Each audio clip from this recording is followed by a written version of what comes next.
Hi hello ನಮಸ್ಕಾರ. ಮತ್ತೆ ರಾಜ್ಯದ ಮುಖ್ಯವಾದ ಸುದ್ದಿಗಳನ್ನು ಡೀಟೇಲ್ ಆಗಿ ನೋಡೋಣ. ಶ್ರೀಮಂತರಿಗೆ ಯಾಕೆ ಉಚಿತ ವಿದ್ಯುತ್, ಶ್ರೀಮಂತ ಮಹಿಳೆಯರಿಗೆ ಯಾಕೆ ಉಚಿತ ಬಸ್ ಪ್ರಯಾಣ ಎಂದು ಕಾಂಗ್ರೆಸ್ ಶಾಸಕರೇ ಸಭೆಯಲ್ಲಿ ಅಸಮಾಧಾನ ವ್ಯಕ್ತಪಡಿಸಿದ್ದಾರೆ. ಏನಿದು ಮಾಹಿತಿ ಡೀಟೇಲ್ ಆಗಿ ನೋಡೋಣ. ರಾಜ್ಯದಲ್ಲಿ ಶೀಘ್ರವೇ ಅರ್ಹರಿಗೆ ಹೊಸ ಬಿಪಿಎಲ್ ಕಾರ್ಡ್ ಕೊಡುತ್ತೇವೆ ಎಂದು ಆಹಾರ ಸಚಿವ ಕೆ.ಎಚ್. ಮುನಿಯಪ್ಪನವರ ಘೋಷಣೆ. ಇದೇ ಮಧ್ಯೆ 10 ಲಕ್ಷ ಬಿಪಿಎಲ್ ಕಾರ್ಡು ಎಪಿಎಲ್ ಕಾರ್ಡ್ಗೆ ಶಿಫ್ಟ್ ಮಾಡುವುದಾಗಿಯೂ ಕೂಡ ಹೇಳಿಕೆ ಕೊಟ್ಟಿದ್ದಾರೆ. ವಿಡಿಯೋ ಬಹಳ ಮುಖ್ಯವಾಗಲಿದೆ ಸ್ನೇಹಿತರೆ. ಮತ್ತೊಂದೆಡೆಯಲ್ಲಿ ಬೆಳಗಾವಿಯಲ್ಲಿ ಚಳಿಗಾಲದ ಅಧಿವೇಶನ ಆರಂಭವಾಗಿದ್ದು, ಇದೇ ಮಧ್ಯೆ ಬಿಜೆಪಿಯವರು ರೈತರೊಂದಿಗೆ ಹೋರಾಟಕ್ಕೆ ಇಳಿದಿದ್ದಾರೆ. ಇದೇ ನಡುವೆ ರೈತರಿಗೆ ಮೋಸ ಮಾಡುತ್ತಿರುವುದೇ ಕೇಂದ್ರದ ಸರ್ಕಾರ ಎಂದು ಡಿ.ಕೆ. ಶಿವಕುಮಾರ್ ಅವರು ತಿರುಗೇಟು ಕೊಟ್ಟಿದ್ದಾರೆ. ಎಲ್ಲ ಮಾಹಿತಿ ನೋಡೋಣ. ನೀವು ಕೂಡ ಗೃಹಲಕ್ಷ್ಮಿ ಯೋಜನೆ ಫಲಾನುಭವಿಗಳಾಗಿದ್ದು ನಿಮ್ಮ ಬ್ಯಾಂಕ್ ಖಾತೆಗೆ ಹಣ ಜಮಾವಾಗಿಲ್ಲವೆಂದರೆ ಮಾಹಿತಿ ಪೂರ್ತಿಯಾಗಿ ನೋಡಿ. ಸದನದಲ್ಲಿ ಗೃಹಲಕ್ಷ್ಮಿ ಯೋಜನೆ ಹಣ ವಿಳಂಬದ ಬಗ್ಗೆ ಬಿಜೆಪಿ ಶಾಸಕ ಮಹೇಶ ತೆಂಗಿನಕಾಯಿ ಅವರು ಪ್ರಶ್ನೆ ಎತ್ತಿದ್ದು, ಇದಕ್ಕೆ ಸಚಿವ ಲಕ್ಷ್ಮೀ ಹೆಬ್ಬಾಳ್ಕರ್ ಅವರು ಪ್ರತಿಕ್ರಿಯೆ ಕೊಟ್ಟಿದ್ದಾರೆ. ಬಾಕಿ ಕಂತು ಜಮಾ ಬಗ್ಗೆ ದೊಡ್ಡ ಘೋಷಣೆ. ಎಲ್ಲ ಮಾಹಿತಿಗಳನ್ನು ಡೀಟೇಲ್ ಆಗಿ ನೋಡೋಕ್ಕಿಂತ ಮೊದಲು ನೀವು ನಮ್ಮ ಚಾನಲ್ಗೆ ಮೊದಲು ಬಾರಿ ಭೇಟಿ ಕೊಡ್ತಿದ್ರೆ ದಯವಿಟ್ಟು ಸಬ್ಸ್ಕ್ರೈಬ್ ಆಗಿ, ಪಕ್ಕದಲ್ಲಿ ಕಾಣಿಸೋ ಗಂಟೆ ಒತ್ತಿ. ಇದರಿಂದ ರಾಜ್ಯದ ಮುಖ್ಯವಾದ ಮಾಹಿತಿಗಳು ನಿಮಗೆ ಮೊದಲು ಸಿಗುತ್ತವೆ. ವಿಡಿಯೋಗೆ ಲೈಕ್ ಮಾಡ್ತಾ ವಿಡಿಯೋನ ಪೂರ್ತಿಯಾಗಿ ನೋಡಿ. ಬನ್ನಿ ಸ್ನೇಹಿತರೆ, ಎಲ್ಲ ಮಾಹಿತಿಗಳನ್ನು ಡೀಟೇಲ್ ಆಗಿ ನೋಡೋಣ.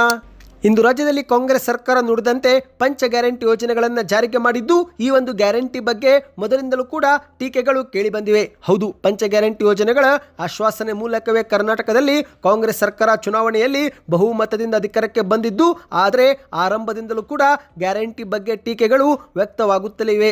ಗ್ಯಾರಂಟಿ ಯೋಜನೆಗಳಿಂದ ರಾಜ್ಯದ ಇತರೆ ಅಭಿವೃದ್ಧಿ ಕೆಲಸ ಆಗುತ್ತಿಲ್ಲ ಎಂದು ಸ್ವತಃ ಹಲವು ಬಾರಿ ಕಾಂಗ್ರೆಸ್ ಶಾಸಕರು ಹೇಳಿಕೆ ಕೊಟ್ಟಿದ್ದಲ್ಲದೆ, ವಿರೋಧ ಪಕ್ಷದವರ ಜೊತೆಗೆ ಜನಸಾಮಾನ್ಯರು ಕೂಡ ಮಾತನಾಡಿದ್ದಾರೆ. ಇಂತಹ ಸಮಯದಲ್ಲಿ ಈಗ ಮತ್ತೊಮ್ಮೆ ಕಾಂಗ್ರೆಸ್ ಶಾಸಕರೇ ಗ್ಯಾರಂಟಿಗಳ ಬಗ್ಗೆ ಮತ್ತೊಮ್ಮೆ ವಿರೋಧ ವ್ಯಕ್ತಪಡಿಸಿದ್ದಾರೆ. ಹೌದು, ನಿನ್ನೆ ಬೆಳಗಾವಿಯಲ್ಲಿ ಕಾಂಗ್ರೆಸ್ ಶಾಸಕಾಂಗ ಪಕ್ಷದ ಸಭೆ ನಡೆದಿದ್ದು, ಸಭೆಯಲ್ಲಿ ಸಿಎಂ ಸಿದ್ದರಾಮಯ್ಯ ಮತ್ತು ಡಿಸಿಎಂ ಡಿ.ಕೆ. ಶಿವಕುಮಾರ್ ಅವರ ಎದುರೇ ಕೆಲ ಕಾಂಗ್ರೆಸ್ ಶಾಸಕರು ರಾಜ್ಯ ಸರ್ಕಾರದ ಗ್ಯಾರಂಟಿ ಯೋಜನೆಗಳ ಬಗ್ಗೆ ತೀವ್ರ ಅಸಮಾಧಾನ ವ್ಯಕ್ತಪಡಿಸಿದ್ದಾರೆ ಎಂದು ಹೇಳಲಾಗುತ್ತಿದೆ. ಮುಂದಿನ ಚುನಾವಣೆಗಳನ್ನು ನಾವು ಕೇವಲ ಗ್ಯಾರಂಟಿಗಳನ್ನು ನೆಚ್ಚಿಕೊಂಡು ಎದುರಿಸಲು ಸಾಧ್ಯವಿಲ್ಲ. ಇಂದು ಬದಲಿಗೆ ಅಭಿವೃದ್ಧಿ ಯೋಜನೆಯತ್ತ ನಾವು ಗಮನ ಹರಿಸುವ ಅಗತ್ಯವಿದೆ ಎಂದು ಶಾಸಕರು ಮುಖ್ಯಮಂತ್ರಿ ಮತ್ತು ಉಪಮುಖ್ಯಮಂತ್ರಿ ಮುಂದೆನೇ ನೇರವಾಗಿ ಹೇಳಿಕೆ ಕೊಟ್ಟಿದ್ದಾರೆ ಎಂದು ತಿಳಿದು ಬಂದಿದೆ. ಹೌದು ಸ್ನೇಹಿತರೆ, ಜನಸಾಮಾನ್ಯರಿಗೆ ಗ್ಯಾರಂಟಿ ಯೋಜನೆ ಬಗ್ಗೆ ಈಗ ಅಷ್ಟೊಂದು ಉತ್ತಮ ಅಭಿಪ್ರಾಯವಿಲ್ಲ. ರಾಜ್ಯದ ಜನರು ತಮ್ಮ ತಮ್ಮ ಕ್ಷೇತ್ರಗಳಲ್ಲಿ ಅಭಿವೃದ್ಧಿಯ ಕೆಲಸಗಳನ್ನು ಬಯಸುತ್ತಿದ್ದಾರೆ.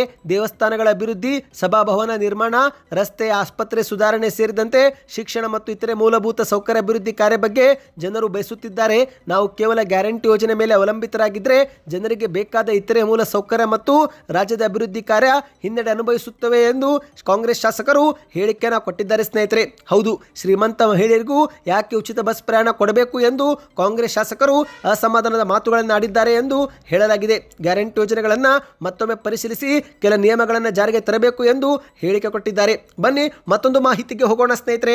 ನೀವು ಕೂಡ ಎಪಿಎಲ್ ಅಥವಾ ಬಿಪಿಎಲ್ ಕಾರ್ಡು ಹೊಂದಿದ್ರೆ ನಿಮ್ಮ ಹತ್ತಿರ ಯಾವ ಕಾರ್ಡು ಇದೆ ಕಮೆಂಟ್ ಮಾಡಿ. ಈಗ ರಾಜ್ಯದಲ್ಲಿ ಮತ್ತೊಮ್ಮೆ ಶೀಘ್ರವೇ ಅರ್ಹರಿಗೆ ಹೊಸ ಬಿಪಿಎಲ್ ಕಾರ್ಡು ಕೊಡುತ್ತೇವೆ ಎಂದು ಆಹಾರ ಸಚಿವರಾಗಿರುವ ಕೆ.ಎಚ್. ಮುನಿಯಪ್ಪನವರು ಬೆಳಗಾವಿಯಲ್ಲಿ ಮಾಧ್ಯಮಗಳ ಮುಂದೆ ತಿಳಿಸಿದ್ದಾರೆ. ಹೌದು, ಕರ್ನಾಟಕದಲ್ಲಿ ಶೀಘ್ರವೇ ಅರ್ಹರಿಗೆ ಹೊಸ ಬಿಪಿಎಲ್ ಕಾರ್ಡು ಕೊಡುವುದಾಗಿ ಕೆ.ಎಚ್. ಮುನಿಯಪ್ಪನವರು ಮಾಹಿತಿ ಕೊಟ್ಟಿದ್ದು, ಅಷ್ಟು ಮಾತ್ರವಲ್ಲದೆ ರಾಜ್ಯದ 10 ಲಕ್ಷ ಅರ್ಹ ಬಿಪಿಎಲ್ ಕಾರ್ಡ್ ಅನ್ನ ಎಪಿಎಲ್ ಕಾರ್ಡ್ಗೆ ಶಿಫ್ಟ್ ಕೂಡ ಮಾಡುತ್ತಿದ್ದೇವೆ ಎಂದಿದ್ದಾರೆ. ಹೌದು ಸ್ನೇಹಿತರೆ, ನೀವೇನಾದರೂ ಕಳೆದ 6 ತಿಂಗಳಿನಿಂದ ಆಹಾರ ಪಡಿತರದನ್ನು ಪಡೆದುಕೊಂಡಿಲ್ಲವೆಂದರೆ ನಿಮ್ಮ ಬಿಪಿಎಲ್ ಕಾರ್ಡು ಕೂಡ ರದ್ದಾಗುವ ಸಾಧ್ಯತೆ ಇದೆ. ಇದರ ಜೊತೆಗೆ KYC ಪ್ರಕ್ರಿಯೆ ಸೇರಿದಂತೆ ಆಧಾರ್ ಕಾರ್ಡು ಲಿಂಕ್ ಕೂಡ ನೀವು ನಿಮ್ಮ ಬಿಪಿಎಲ್ ಕಾರ್ಡ್ಗೆ ಮಾಡಿಸಿಕೊಂಡಿಲ್ಲವೆಂದರೆ ನಿಮ್ಮ ಬಿಪಿಎಲ್ ಕಾರ್ಡು ರದ್ದಾಗುವ ಸಾಧ್ಯತೆ ಹೆಚ್ಚಾಗಿದೆ. ಹೌದು, ಮಾಧ್ಯಮಗಳ ಮುಂದೆ ಮಾತನಾಡಿದಂಥ ಮುನಿಯಪ್ಪನವರು, ಈ ಮೊದಲು ಎಪಿಎಲ್ ಕಾರ್ಡ್ಗೆ 15 kg ಅಕ್ಕಿ ಕೊಡುತ್ತಿದ್ದೆವು, ಆದರೆ ಹಲವರು ಅಕ್ಕಿ ತೆಗೆದುಕೊಳ್ಳುತ್ತಿರಲಿಲ್ಲ.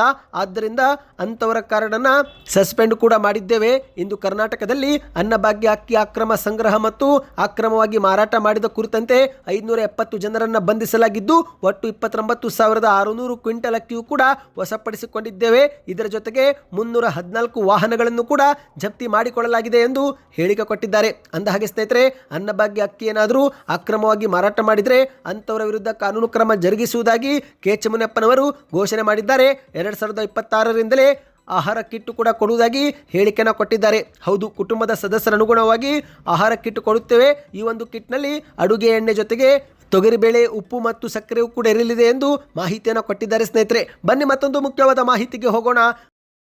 ರೈತರಿಗೆ ಮೋಸ ಮಾಡುತ್ತಿರುವುದೇ ಕೇಂದ್ರದ ಸರ್ಕಾರ ಎಂದು ಬಿಜೆಪಿ ಮತ್ತು ರೈತರ ಪ್ರತಿಭಟನೆಗೆ ಡಿಕೆ ಶಿವಕುಮಾರ್ ಅವರು ತಿರುಗೇಟು ಕೊಟ್ಟಿದ್ದಾರೆ. ಹೌದು ಸ್ನೇಹಿತರೆ, ಇದೀಗ ಬಿಜೆಪಿಯ ರಾಜ್ಯಾಧ್ಯಕ್ಷರಾಗಿರುವ BY ವಿಜೇಂದ್ರ ಅವರು ರೈತರ ಜೊತೆ ಸೇರಿ ರಾಜ್ಯ ಸರ್ಕಾರದ ವಿರುದ್ಧ ಹೋರಾಟಕ್ಕೆ ಇಳಿದಿದ್ದು, ಇದೇ ಮಧ್ಯೆ ಡಿಕೆ ಶಿವಕುಮಾರ್ ಅವರು ಪ್ರತಿಕ್ರಿಯಿಸಿ ರೈತರಿಗೆ ಮೋಸ ಮಾಡುತ್ತಿರುವುದೇ ಕೇಂದ್ರದ ಸರ್ಕಾರ ಎಂದು ತಿರುಗೇಟು ಕೊಟ್ಟಿದ್ದಾರೆ. ಹೌದು, ಬೆಳಗಾವಿಯಲ್ಲಿ ವಿಧಾನಮಂಡಲ ಚಳಿಗಾಲದ ಅಧಿವೇಶನ ಆರಂಭವಾಗಿದ್ದು, ಸರ್ಕಾರ ಈಗಾಗಲೇ 9 ಸಂಘಟನೆಗಳ ಪ್ರತಿಭಟನೆಯ ಸವಾಲು ಎದುರಿಸುತ್ತಿದ್ದು, ಇದೇ ಮಧ್ಯೆ ವಿರೋಧ ಪಕ್ಷವಾದ ಬಿಜೆಪಿ ರೈತರ ಸಮಸ್ಯೆ ಮುಂದಿಟ್ಟುಕೊಂಡು ರಾಜ್ಯ ಸರ್ಕಾರಕ್ಕೆ ಇನ್ನಷ್ಟು ಬಿಸಿ ಮುಟ್ಟಿಸಲು ಪ್ರತಿಭಟನೆಗೆ ಕರೆ ಕೊಟ್ಟಿದೆ. ಹೌದು ಗೆಳೆಯರೆ, ಬಿಜೆಪಿ ನಾಯಕರು ಬೆಳಗಾವಿಯ ಸುವರ್ಣ ವಿಧಾನಸೌಧಕ್ಕೆ ಮುತ್ತಿಗೆ ಹಾಕುವುದಾಗಿ ಕೂಡ ಎಚ್ಚರಿಕೆ ಕೊಟ್ಟಿದ್ದಾರೆ. ಈ ಮಧ್ಯೆ ಡಿಕೆ ಶಿವಕುಮಾರ್ ಅವರು ಪ್ರತಿಕ್ರಿಯಿಸಿ ಮಾಧ್ಯಮಗಳ ಮುಂದೆ ಮಾತನಾಡಿ, ಸರ್ಕಾರದ ವಿರುದ್ಧ ಹೋರಾಟ ಮಾಡುವ ಬದಲು ರೈತರ ಸಮಸ್ಯೆಗೆ ಕಾರಣವಾಗಿರುವ ಕೇಂದ್ರ ಸರ್ಕಾರದ ವಿರುದ್ಧ ಹೋರಾಟ ಮಾಡಲಿ ಎಂದು ರಾಜ್ಯದ ಬಿಜೆಪಿ ನಾಯಕರಿಗೆ ಸವಾಲು ಹಾಕಿದ್ದಾರೆ. ಅಷ್ಟು ಮಾತ್ರವಲ್ಲ, ರೈತರ ಹೋರಾಟವನ್ನ ತಮ್ಮ ರಾಜಕೀಯ ಅಸ್ತ್ರವನ್ನಾಗಿ ಬಳಸುತ್ತಿರುವ ಬಿಜೆಪಿ ಕ್ರಮ ಸರಿಯಲ್ಲ ಎಂದು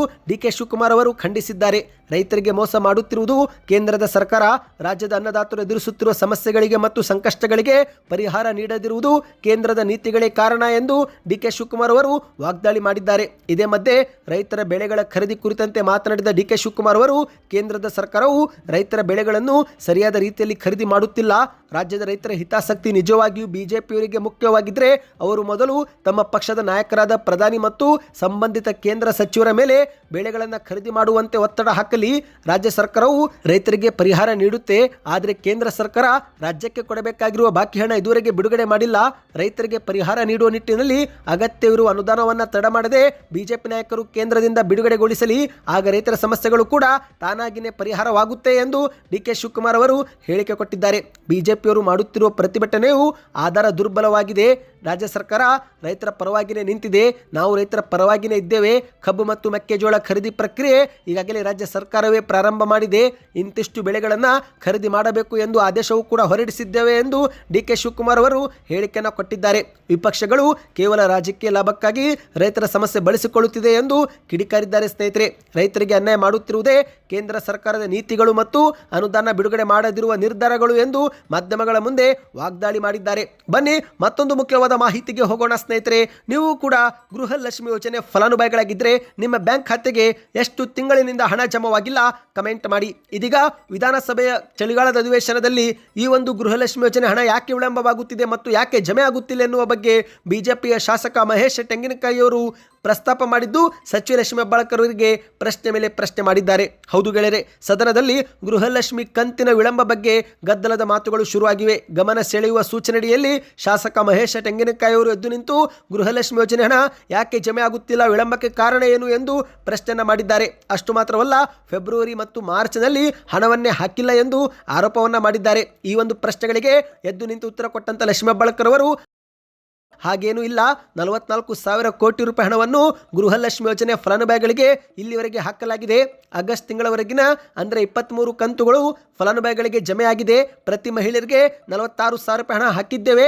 ಆಗಸ್ಟ್ವರೆಗೆ ಹಣ ಕ್ಲಿಯರ್ ಮಾಡಲಾಗಿದೆ ಎಂದು ಮಾಹಿತಿಯನ್ನು ಕೊಟ್ಟಿದ್ದಾರೆ. ಆಗ ಅದಕ್ಕೆ ಮತ್ತೆ ಎದ್ದು ನಿಂತು ಮಹೇಶ್ ತೆಂಗಿನಕಾಯಿ ಅವರು ಫೆಬ್ರವರಿ ಮತ್ತು ಮಾರ್ಚ್ ಹಣ ಇನ್ನೂ ಕೂಡ ಬಿಡುಗಡೆ ಮಾಡಿಲ್ಲ ಎಂದು ಪ್ರಶ್ನೆ ಹಾಕಿದ್ದು, ಅದಕ್ಕೆ ಮತ್ತೆ ಉತ್ತರ ಕೊಟ್ಟಂತ ಲಕ್ಷ್ಮೀ ಹೆಬ್ಬಾಳ್ಕರ್ ಅವರು, ಆಗಸ್ಟ್ ತಿಂಗಳವರೆಗೆ ಕ್ಲಿಯರ್ ಮಾಡಿದ್ದೇವೆ ಅಂದರೆ ಫೆಬ್ರವರಿ ಮತ್ತು ಮಾರ್ಚು ಸಹ ಹಾಕಿದ್ದೇವೆ ಎಂದರ್ಥ ಎಂದು ಉತ್ತರ ಕೊಟ್ಟಿದ್ದಾರೆ. ಆಗ ಮತ್ತೆ ಎದ್ದು ನಿಂತು ಮಹೇಶ್ ತೆಂಗಿನಕಾಯಿ ಅವರು ಸೆಪ್ಟೆಂಬರ್, ಅಕ್ಟೋಬರ್, ನವೆಂಬರ್ ತಿಂಗಳ ದುಡ್ಡು ಕೊಟ್ಟಿಲ್ಲ ಎಂದು ಕೇಳಿದ್ದು, ಅದಕ್ಕೆ ಸಿಟ್ಟಾದಂಥ ಲಕ್ಷ್ಮೀ ಹೆಬ್ಬಾಳ್ಕರ್ ಅವರು, ಅಲ್ಲ ರೀ, ನಿಮ್ಮದು ಲಾಡ್ಲಿ ಬೆಹನ ಯೋಜನೆ ಏನಾಯಿತು ಅದು ಹೇಳಿ ಎಂದು ತಿರುಗೇಟು ಕೊಟ್ಟಿದ್ದಾರೆ. ಮಹಾರಾಷ್ಟ್ರದಲ್ಲಿ ಬಿಜೆಪಿ ಲಾಡ್ಲಿ ಬೆಹನ ಯೋಜನೆ ಜಾರಿಗೆ ಮಾಡಿದೆ, ನೀವು ಎಷ್ಟು ಕಂತು ಹಾಕಿದ್ದೀರಿ ಅದೇನಾಯಿತು ಮೊದಲು ಹೇಳಿ. ಕರ್ನಾಟಕದ ಗೃಹಲಕ್ಷ್ಮಿ ಯೋಜನೆನೇ ಕಾಪಿ ಮಾಡಿ ಲಾಡ್ಲಿ ಬೆಹನ ಯೋಜನೆ ಜಾರಿಗೆ ತಂದಿದ್ದೀರಿ, ನಿಮ್ಮದು ಎಲ್ಲಿವರೆಗೆ ಬಂತು ಹೇಳಿ ಎಂದು ಸದನದಲ್ಲಿ ಕೌಂಟರ್ ಕೊಟ್ಟಿದ್ದಾರೆ. ಒಟ್ಟಿನಲ್ಲಿ ಸ್ನೇಹಿತರೆ, ಆಗಸ್ಟ್ ತಿಂಗಳವರೆಗಿನ ಕಂತನ್ನು ಹಾಕಿರುವುದಾಗಿ ಸಚಿವ ಲಕ್ಷ್ಮೀ ಹೆಬ್ಬಾಳ್ಕರ್ ಅವರು ಸದನದಲ್ಲಿ ಉತ್ತರ ಕೊಟ್ಟಿದ್ದಾರೆ. ಇದರ ಅರ್ಥ ಸೆಪ್ಟೆಂಬರ್, ಅಕ್ಟೋಬರ್ ಮತ್ತು ನವೆಂಬರ್ ತಿಂಗಳ ಕಂತು ಈಗಲೂ ಕೂಡ ಜಮೆ ಮಾಡುವ ಪ್ರಕ್ರಿಯೆ ನಡೀತಾ ಇದೆ ಎಂದು ಹೇಳಿಕೆಯನ್ನು ಕೊಟ್ಟಿರುವಂಥದ್ದು. ಸದ್ಯಕ್ಕೆ ಎಷ್ಟೇ ಇತ್ತು. ಈ ಎಲ್ಲ ಮಾಹಿತಿ ನಿಮಗೆ ಇಷ್ಟವೆನಿಸಿದರೆ ವಿಡಿಯೋಗೆ ಲೈಕ್ ಮಾಡಿ. ಮುಂಬರುವ ಮಾಹಿತಿ ನಿಮಗೆ ಬೇಕಂದ್ರೆ ದಯವಿಟ್ಟು ಚಾನಲ್ಗೆ ಸಬ್ಸ್ಕ್ರೈಬ್ ಆಗಿ.